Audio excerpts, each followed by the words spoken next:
Hello, everyone. My name is Michael Glass from michaelglass.com, and I want to thank you for continuing to participate in our video series on becoming a better trader.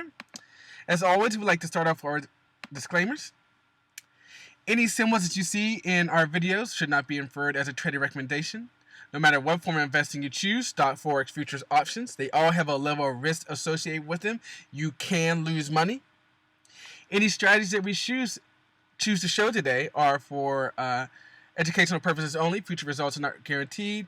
And finally, most importantly, any investment decision is your own responsibility. Trade at your own risk. And again, if you're here to participate in our 5-part video trading course on becoming a better trader.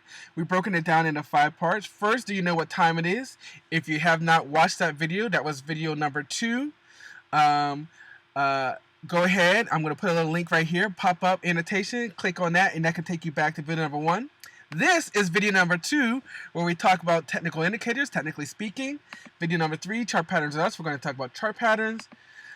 Video number 4 will be Stop in the Name of Money. We're going to talk about risk management, one of the most overlooked aspects of trading, and probably the most overlooked aspect of trading is the mental fitness of trading, psychology of trading. So again, today we're going to talk about technical indicators, technically speaking.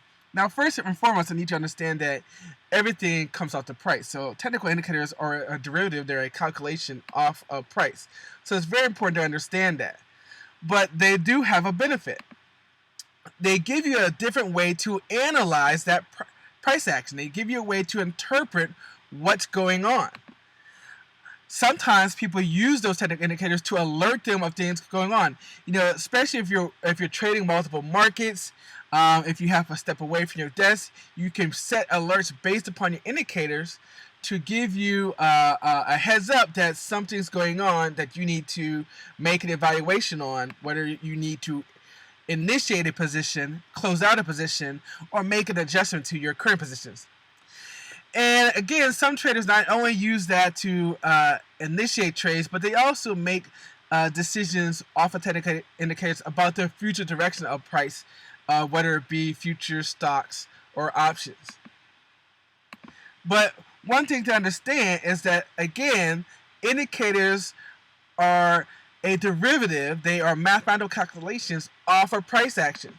So when you're thinking about them, you need to ask yourself, what is this indicator telling me about my security, what I'm actually trading, the actual vehicle, investment vehicle? What is it telling me? Is it telling me that the market is long, that the market is short, that I'm extended, that the market is high volatility, the market is low volatility? What is that indicator telling me?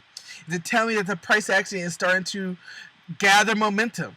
Or is it starting to lose momentum? Again, we want to take our indicators and take them back to what are they telling us about the actual investment vehicle.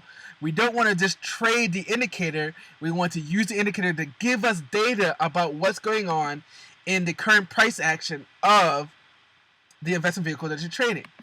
Because in the end, we're going to win this race. Price action is king. Elvis says it the best. If you're going to win the race of trading, you've got to understand who's king. You have to understand how to level the playing field and have to understand what actually drives price. It's not the indicator, it's the volume, it's the traders. Now, you need to be aware of some indicators because there are so many traders that are trading indicators first, price action second. They sure you want to be aware of what's going on, but price action is king. As we said in a previous video, news overrides everything. I don't care what your indicator is saying. When news comes out, that's your indicator. That's what you need to gauge what's going on in the market. And see, what happens is that, as I said, some people, they depend too much on the indicator. They fall in love with the indicator, and every time they get a signal, they trade it. Yes, indicators are good, and yes, they're good to give you an alert to initiate, to close, or make adjustments to trades. But again, you have to be able to first gauge what they're telling you about the market. You just don't trade to trade. You don't just trade because the indicator tells you. And as I just said, you can't ignore the fundamentals of news, of earnings, of something, depending on what investment vehicle you're trading. You can't just ignore that. News overrides everything. And then the other problem that you see people have is too many indicators. They get into analysis paralysis. They have indicators conflicting with each other. They have indicators telling them one thing, but price action is telling them another thing. News overrides everything. Price action is king. That's first. So you get in this analysis of, oh, what should I do? What should I do? This indicator tell me something, and they kind of hesitate. And when you hesitate, you often tend to miss out on position, and then you start chasing the market. That you can't have. If you're going to have indicators, I'm not a proponent of a lot of indicators. I'm a proponent of using indicators to help confirm what the market is telling you or give you an idea what the market is telling you. And more importantly, as you remember back in our previous video, we talked about understanding the condition, the time of day, the type of day, and the indicators can also help us do that. They can tell us when the market is overbought or oversold. Bollinger Bands, Keltner Bands, stochastics are some popular indicators to help us tell overbought, oversold, extended conditions of the market. Some indicators help us identify support and resistance, pivots, moving averages, key price levels. These are indicators that many traders trade blindly, unfortunately, but they use them to say this is where the market is going to find support. This is where buyers are going to initiate positions. This is where the market is going to find resistance. Sellers are going to get out of positions here. So we can use technical indicators to help us find support and resistance. And then we also can use technical indicators to give us a gauge of the market. Our market internals give us the sentiment of the market. They let us know if we have more buyers than sellers. They let us know if we have more sellers than buyers. They let us know if we have more volume compared to previous days. Market internals really help us gauge the sentiment of the market. And when we gather all that together and we put together with price action indicators, it helps us define our edge. It helps us tell us who we are as a trader. You can see we're going to repeat some of these things in these videos because this is what's going to make you a successful trader in the market. Your edge. Understanding the time of day, understanding indicators and how to use them helps us define your edge so that you can be successful in the market.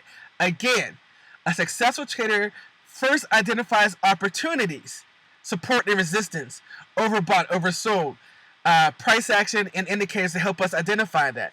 But again, once we identify those opportunities, we have to apply the right strategy to take advantage of that opportunity. Great quote by Ron Iannieri.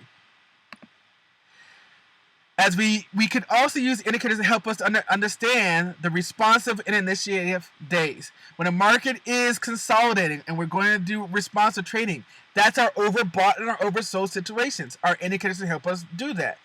Also, our support and resistance can help us find those responsive trades. Indicators can help us do that.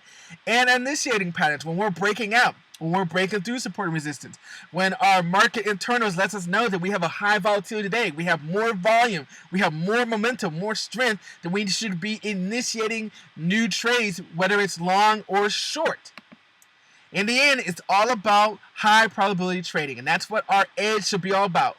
Leveling the playing field, trading when the odds are in our favor, and distinguishing between high and low risk trades.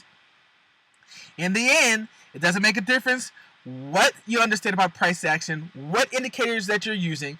If you don't pull the trigger, it really doesn't make a difference. And that's why I said the psychology of trading is one of the most overlooked aspects of trading.